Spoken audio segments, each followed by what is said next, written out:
Well, here we are again, folks. Um, we're talking about another Uber driver, family man, who was recently shot and killed in a failed robbery slash carjacking.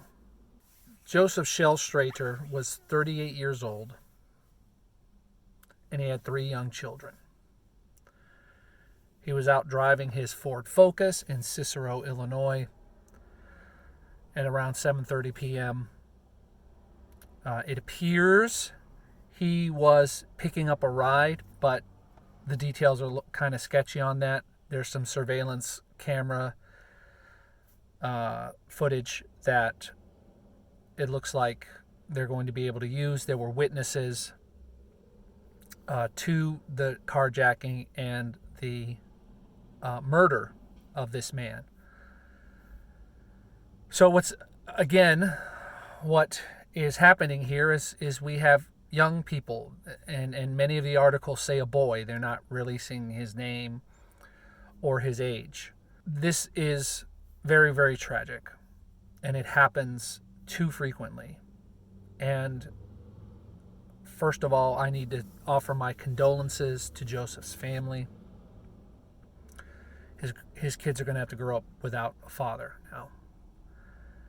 And this man's life, this man's legacy, is now cut short because of the actions of four individuals who were trying to steal a Ford Focus. Now, I suspect, given the fact that there was a boy involved, that this was some kind of gang initiation or something like that. And I don't know what these rideshare companies can do about something like this. One of the witnesses said he'd never seen anything like this in the neighborhood. And one of the things we need to understand about this is that as drivers, we have no control over who we're picking up. We don't know if there is a picture that we're seeing, is actually that person. We don't know if the person that we're picking up is actually that person. There's no way for us to verify that information.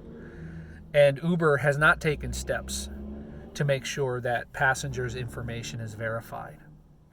Now, conversely, while that would be very helpful when it comes to things like this, there's nothing to prevent someone from just standing around waiting for a car to show up that says Uber on the front of it and get in and try and rob the driver and try and steal the car. There's nothing to prevent that.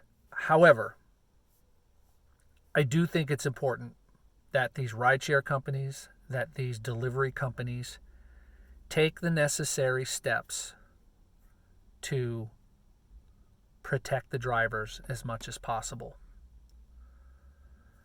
You know, I'd say to you as a driver, don't drive at night, but this was 7:30, right? And when the gentleman in DC was killed, it was the middle of the freaking day. So the time of day probably is not going to make a difference. Keep your doors locked, folks. Keep your head on a swivel and be safe out there. And continue to demand from these companies that identification needs to be provided by the passengers as well. Is that going to stop 100% of these? No. But it will greatly, greatly reduce the chances that something like this is going to happen. I hope this doesn't happen to you. I hope that you stay safe when driving.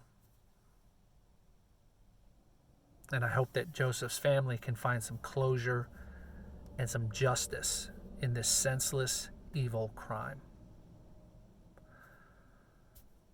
Thanks for watching. Bye. Before I forget, there is a GoFundMe that has been set up for the family so that they can help pay for funeral expenses. There's a link in the description and the pinned comment below.